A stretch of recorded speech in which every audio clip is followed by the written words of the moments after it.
You're listening to Threads Radio. My name's Luke Fraser, and this is The Tonic.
Well, if you thought you'd just chanced upon a lost Philip Glass work from, around the early 80s, then you'd perhaps not be altogether unhappily mistaken. That is in fact Daniel Lentz, the West Coast composer and visual artist, with the opening track from his 1984 album On the Leopard Altar called Is It Love? A long-time California resident, he's perhaps one of the better-known, lesser-known composers to have wet his hands in the waters of American minimalism through the 70s and early 80s, after which time his music is tended much more in the direction of New Age. Is It Love, though, is in that much more minimalist vein, or is it? I'm not sure he fits squarely into the minimalist scene of the big names from that period. His earlier pieces have some of the trappings of Glass's Einstein on the Beach, Reich's 18 Musicians, Riley's in C. They have the metoric rhythms, the gamelan-inflected sound palette, the diatonic or within the key sense of directness to them. But whilst we've come to associate the genre, in the US at least, with gradual process-based development, the incremental change of a note here, an arpeggio there, and so on, that isn't really what is going on with Daniel Lentz's music. Beyond the surface similarities, this piece is really a series of superficially related, but structurally completely unrelated and non-developing skits that are pulled out of a hat, as it were, one after the other, without the sense of one necessarily having to proceed or be preceded by another. It's music that always seems to be going somewhere, without maybe really going anywhere. And I don't mean that as a pejorative, but maybe closer in line with how Lentz himself describes his music as inhabiting a musical state of becoming. It's actually very refreshing to know and hear some of the alternative directions going on within and around the scene at that time, and as always to remind ourselves, whether writing or listening to music, that there are so many more approaches that can be taken alongside those of the historically filtered landmarks. In any case, it's maybe further towards bands like Talking Heads, early 80s King Crimson and so on, than it is to the classical world anyway. And music that meaningfully prizes the cracks between established genres in that way is always exciting to me. That was performed by Jessica Lowe and Susan James, vocals, and Daniel Lentz on keyboards. The album, as mentioned, On the Leopard Altar, was originally released on Icon Records back in 1984.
I have had that on heavy rotation over the past couple of weeks.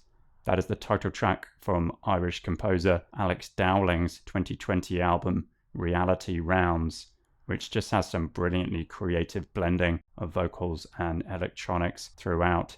It comes out of several years of experimentation with electronic effects to extend the capabilities of the human voice, in particular the use of everybody's favourite pop production trope, namely autotune.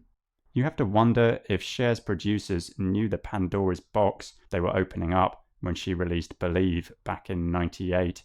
And if we think about the shelf life of your average pop style, even if they do often retrospectively recur, then it does start to seem like a very long time to have lived under the shadow of such a particular production tick. But you no doubt don't listen to this show to hear me whinge about autotune. Back in 1998, it was of course a subversion of the inherent purpose of the software that created the iconic sound in a moment of genuine creative discovery. And in a sense, we are full circle here. We have an entirely creative new extension of autotune's capabilities. It's really also one of the most brilliant examples I've heard of the interaction between human and machine to create something that's neither wholly one nor the other. There's a continual balancing of warmth, even transcendence, and digital coldness at play, and a fascinating blurring between what is human produced versus machine augmented. The 4-part auto-tune choir, as it's described, sing live, along with a synth accompaniment, with all the vocal effects taking place in real time via customized Bluetooth controllers. Several promotional performance videos for the tracks on the album have been released that are well worth checking out. So whilst we have a sound world that to me somewhat recalls Radiohead around the time of Kid A, Bjork's Medulla, or maybe more recently Oneohtrix Point Never, there is something that seems fresh here in the real-time realization of such sound worlds. At work alongside this, there is also a concept of sorts behind the album. It's influenced by the writings of Yuval Noah Harari and his writings on dataism, the mindset that he's called an emerging reality or even a new form of religion in which information flow is the supreme value. Through the album, the singers move from chanting symbolic playing cards in order to connect with the great data flow to incanting streams of information and thoughts ranging from the mundane to the profound, as heard on the title track. They also give praise for the vast data centers of the tech giants and sing hymns for Instagram filters and so on. All that, on paper at least, seems perhaps slightly contrived, but maybe only in the way a program note can always manage to render even the best pieces that way, shortening as they do the conceptual content of a work from the experiential lived reality of its performance. So that's me saying I think that the concept works well enough on this album in context, though I do wonder what the next steps might be from here. At any rate though, it's just a brilliant musical experience, and here's one more to prove it.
That was in fact 2 interconnected further tracks from Irish composer Alex Dowling's Reality Rounds.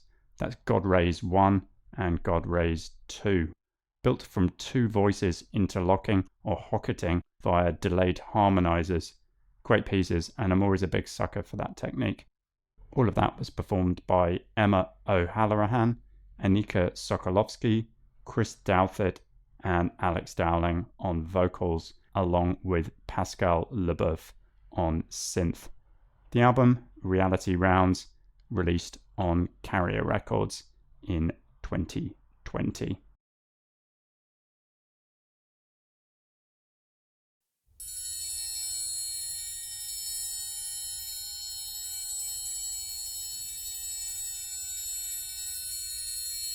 Way down inside there's a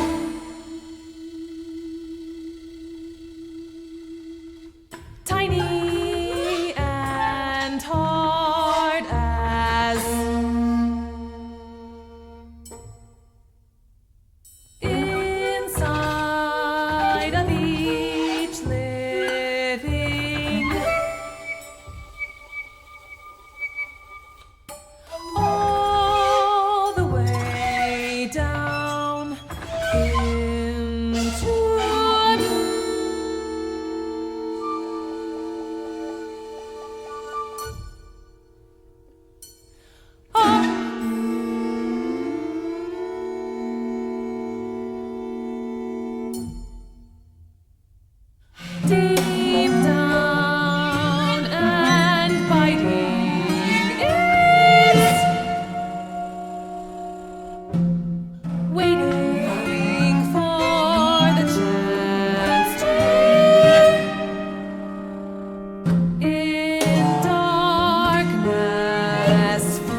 Believe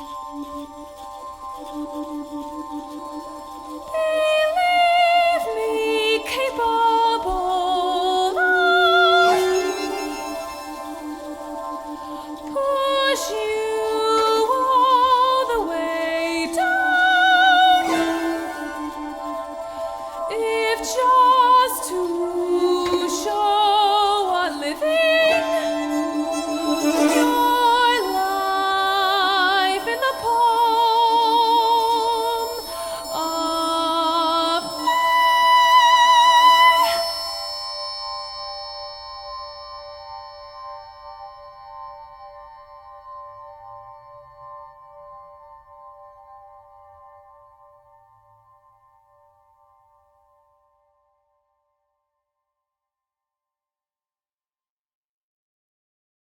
The precision-tooled and continually inventive sound world of US composer and soprano Kate Soper there, with the prelude from Voices from the Killing Jar. She's been likened to Lucille Ball as reinterpreted by Linda Blair, and her work, both as a composer and performer, really digs into the dramatic and sonic potential of the human voice, capitalizing on extended vocal and instrumental techniques. And her instrumental writing has a really nuanced aspect to it. The whole of that piece is just brilliantly crafted and scored.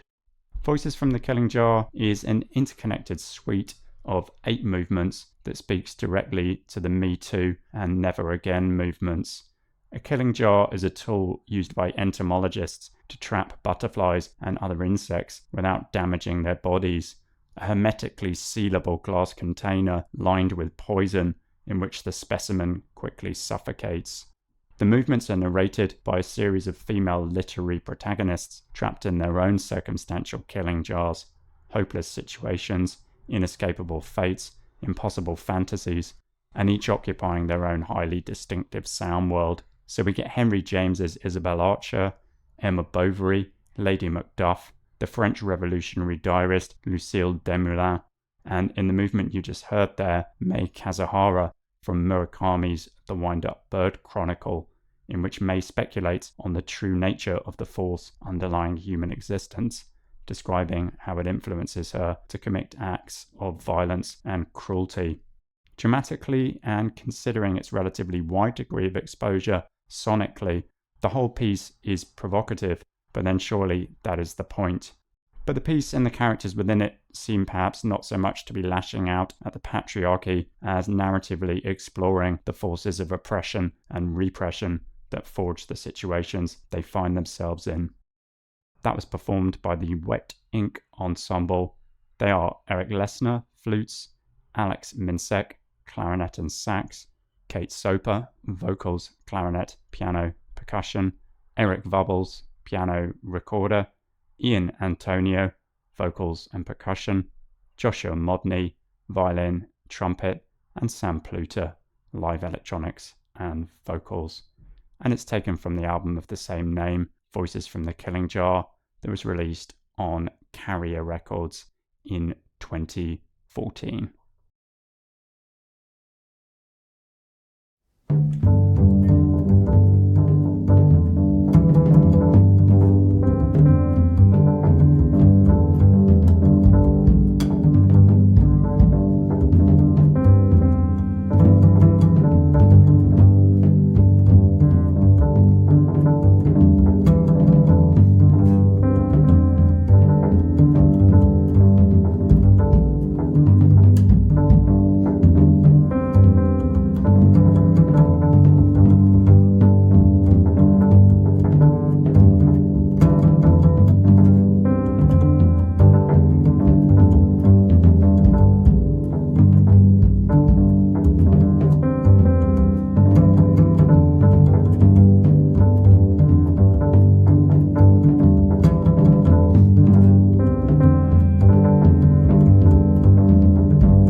completely hypnotic.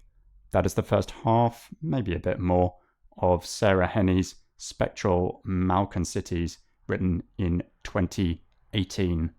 She's a young trans composer based in upstate New York who describes her work as being concerned with a range of musical, sociopolitical, and psychological issues, including queer and trans identity, love, intimacy, psychoacoustics, and percussion. A drummer herself, she started out playing in punk rock bands before gravitating towards experimental music by John Cage and Harry Parch, and self-performing her own compositions. And she's now also active across the worlds of improvisation, film, and performance art. That psychological aspect she mentioned runs deep through her music and is very much in evidence with this piece. One of those aspects is clearly repetition and its effects. I'm trying to do as little as I can to make the thing happen that I'm interested in, she has said. But like earlier, we have here not so much the gradually morphing patterns of classic US minimalism, but rather the almost trick effects created by complex polymetric or polyrhythmic repeating passages. I was very surprised after hearing this piece a couple of times and then going through the score that many of the sections repeat literally multiple times. To me, the rhythmic interplay, coupled with the lack of alignment or even any clear sense of where the downbeat is, created a disorienting effect where I couldn't perceive that the recurring elements were in fact often recurring identically each time. There was a kind of cognitive blurring at work, I guess. For Sarah Henney's, these repetitions, occasionally pushed to punishing extremes in some of her other works, reflect what she has termed abusive behavior directed towards a physical vessel inhospitable to its occupant. In as far as we do determine that things are, of course, repeating in some way, well, the piece is perhaps a callback to some of the earliest of minimalism's roots in austere experimental processes. Think Harry Parch, Lamont Young, and so on, before it was channeled into a new tonalism. Listening to a single repeated event for 5 minutes has the effect of altering your perception, she said. The event somehow transforms while remaining the same. And as a corollary, much of her work seems to be concerned with alienation and ambiguity, with instruments altered, muffled, or played unconventionally, often via quite disruptive extended techniques. And that's very much the case with this piece. The idea of subverting identity is queer, she said. That was performed by Beethoven, a trio consisting of Carl Larson, piano, Pat Swoboda, bass, and Matt Evans, percussion. The album, Spectral Malconsities, was released on New World Records in 2020.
I love the harmonies and just the general sense of poise to that. That's the first movement, Tenderly, from Rona Clark's Piano Trio number 3, written in 2016. From Dublin, she belongs to a generation of composers who are starting to become better known in the European scene. And that piece, the third piano trio, is divided into 2 movements, the second being more up-tempo, and to me just displays a great sense of control over the material. It's tonal or quasi-tonal at least, but there's just a hint of an undercurrent of anxiety running through the whole thing. That was performed by the Fidelio Trio, Dara Morgan, violin, Adi Tal, cello, and Mary Dalea, piano. And it's taken from what I believe is the first retrospective of Rona Clark's music on disc. It's called A Different Game, and it was released on Metier in 2016.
time outside of time. That is processing the third part of sorts of Randy Gibson's epic 3.5-hour work for equal tempered piano and harmonic resonators, going by the name The Four Pillars Appearing from the Equal D under Resonating Apparitions of the Eternal Process in the Midwinter Starfield, 16/8/10, Kansas City. And yes, I will probably abbreviate that if I need to say it again. He's a US-based composer whose music often features just intonation and drone-based elements set in a highly focused, almost ritualistic environment. He's known for performances of extreme duration, but he's a protege of Lamont Young, so no surprise there. He began his musical life as a percussionist, becoming heavily influenced by John Cage's percussion works and the alternative tuning systems he used, along with those of Henry Cowell and Young. He then went on to develop a set of his own tuning theories that he calls the Four Pillars that now form the harmonic and conceptual basis of all his work. His pieces usually comprise a small set of sounds that are rigorously and exhaustively exploited in the discovery of various overtones based on just intonation. Now, you may have noticed that the title of the piece references equal D, suggesting tuning in this piece based on equal temperament, the modern-day tuning standard for Western instruments that I've discussed previously on this show, which, in a nutshell, whilst being very convenient in some respects, is less sonically rich in terms of its overtones than earlier tuning systems like just intonation. Equal D is used in this piece, though, as the touring of it would have practically precluded the continual retuning of various pianos in just intonation. So instead, Randy Gibson hit on the idea of using only the 7 Ds on the piano, and so eliminating the quote-unquote impure intervals, leaving only the harmonically rich octaves that are identical across every major tuning system. Just intonation was then provided by the electronics. The result is something harmonically rich and strange, something completely non-linear and almost immediate, in which any sense of development is in the micro details. It's a piece you have to work to tune into, pardon the pun, but the rewards are in the wealth of sonic inflections contained within it, and in a sense of timelessness that is genuinely transportative. I would love to see the whole thing live, but in the meantime, there is that record, the Four Pillars ... and that was performed by R. Andrew Lee, piano, and Randy Gibson, electronics. And the album was released on the label Irritable Hedgehog in 2017.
Just lovely.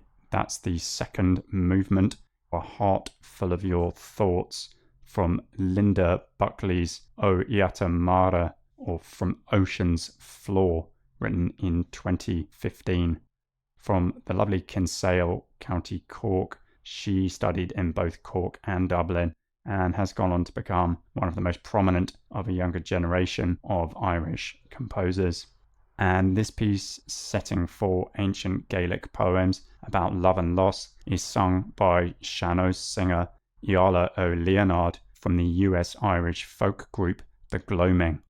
And Seanos translates as old style and usually involves long melodic phrases which are often highly ornamented and melismatic, melisma being the stretching of a single syllable over more than one note.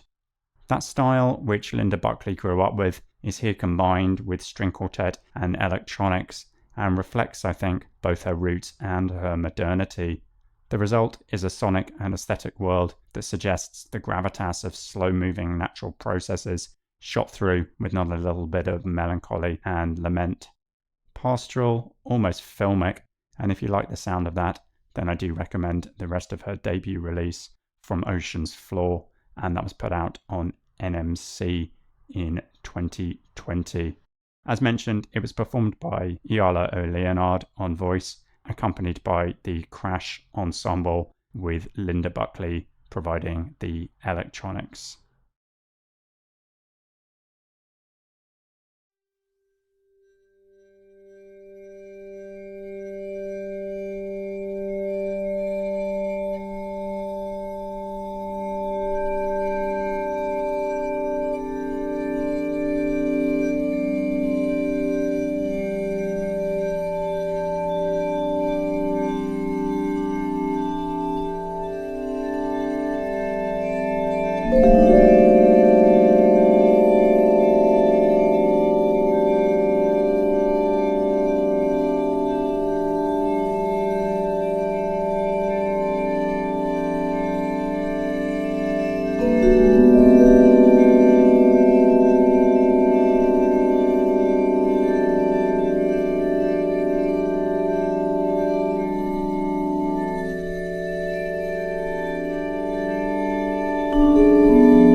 That is 9 found clouds, 9 times 1, written in 2017 by Jordan Dykstra, a Brooklyn-based composer and violist originally from Sioux City, Iowa, who often works via conceptual, graphic, and text-based scores. He's also a well-established soundtrack composer, having scored the horror films It Comes at Night, Gus Van Sant's 2011 film Restless, and Penny Lane's 2019 documentary Hail Satan, and he's the string director and arranger for the Dirty Projectors to boot. In Found Clouds, the inaugural release for his label's Edition Verdes series called Seeing the Forest in a Tree, he explores one conceptual idea across 4 rather different realizations. Alongside the vibraphone you heard there, there's also pedal harp, organ, and piano. The music was initially inspired by the microtonal tuning system that US composer Ben Johnston used for his suite for microtonal piano, and it uses a series of what Jordan Dykstra terms cloud scale patterns. Rather like the extended modes that I mentioned a few shows back, the scales don't feature repeating pitches across the octaves, but are instead based on what have been called repeating interval modes applied to the chromatic spectrum. Now, I'm not entirely sure what that means, to be honest, but nevertheless the pitches vary from one octave to the next, and each section features a sustained fundamental pitch above which other non-sustained cloud scale tones float with a sense of cumulus abstraction. It's an eerily beautiful effect, and one that to me is at once both restful and unsettling. It was performed by Jordan Dykstra on vibraphone and taken from the album Found Clouds on his label Editions Verde, and that was released in 2018.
In the proper role of free women in Gorean society is one of the most misunderstood aspects of gore. This misunderstanding is perpetuated by several factors. First, the rhetoric in much of the books that all women should be slaves. Second, a cursory reading of the novel shows that basically all of the major free women characters who are often haughty end up as slaves.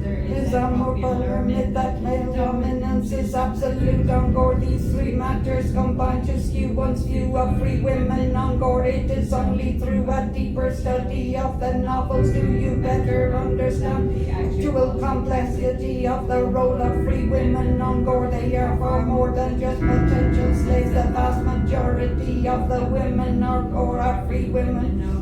2 to 3% of all the women on Gore are actually slaves. Alone speak volumes about the place of free women in Gorean society. Despite all the rhetoric, Goreans do not follow through on these platitudes. Most of their women, they do not even enslave a significant portion of their women. There must be some compelling reasons to support this stance. Free women must be able to fulfill important roles that slaves cannot. The need for those roles must supersede the needs for slaves. This goal will address the many different facets of free women on Gore, helping people to better comprehend their proper place on Gore. Personal appearance, the norm for the free women of the cities of Gore is for them to wear robes of concealment and veils. Women of high caste are much more likely to wear robes of concealment and veils, though many low caste women do as well. Idea of this garb is to conceal a woman from head to toe, allowing only her eyes to be revealed. And even if that this garb is reminiscent of the clothing worn by women on earth, though the Gorean garb may be even more intricate and bulky, basically a low caste woman may not only D. Left heel 12. Double eight. Right heel 12. W. Stand front. Pause forward. 3. Left heel 2x. 3 moving spins. 2s. Heel back turn. Side pass back. Left heel 2L. Front, left, right, 3, left, right, 3, left, right, L. Sit at heel. Come Hold front, 3. Right heel to M. front, back, 3 moving spins to M. Spin 2. Right heel fast pass to I. back heel right, back Sir. right heel I. to Left heel to X. S. Right heel to X. Circle away. Circle, Hold. Left heel. I. Side pass into X. X. Heel back turning.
some serious quirk on the album. That's Jennifer Walsh and the track The King, Poto and Deauville. From Dublin, she's a composer, artist, lecturer and vocalist specializing in extended techniques. She's been described by Alex Ross as, quote, nailing down better than any other artist I know the antic, raucous, confessional, sordid, semi-sublime texture of modern digitized life, and he's also said that chaos is her natural habitat, though that chaos is often counterbalanced by minimalist or drone-based textures that run quite deep through her music. There is also often a sly storytelling aspect to her work, in which she assumes a variety of eccentric alter egos. The disc the piece you just heard is taken from purports to be by the Irish avant-garde 9-piece collective known as Groupat, and their biography will tell you that their work, quote, demonstrates a wide variety of approaches to sound, ranging from graphic scores to sound installations, silent musical films, to sonic reliquaries, sculpture instruments, to gowns for the sonic flaneur. And I will take one of those gowns myself. Partly whimsical, partly satirical, the writing and context do really bring these pieces to life for me. The King, Poto and Deauville is narrated by Groupat's very own Violetta Mahon, who narrates passages from her dream diaries, along with what sounds like a rather dry piece of feminist literary criticism, or maybe it's just the delivery in deadpan monotone with all the punctuation removed. The album also develops an ongoing relationship in Jennifer Walsh's music between satirizing traditional notions of Irishness on the one hand, and on the other, embracing them through reinvention. She said, and I love this quote, "We should be free to make our own folklore," and she's described how when she was younger, she wanted to run away from Irish identity, which at times can be so narrow and confining and politically problematic, but it's part of me, she said, and it belongs to everyone here. That was performed by Jennifer Walsh, vocals and instruments, alongside Black Buffont, Frida Ginger, and Style Kincaid. Are they real? Who knows? The album, The Was Sisters of Theirs Where, was released on Tetbind Records in 2020.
Orchestra in the Digital Age, written in 2019 by Sam Perkin, a composer based in both France and his native Ireland, who describes his work as seeking to create the presence of a feeling that the universe, in all its wonder, somehow makes sense.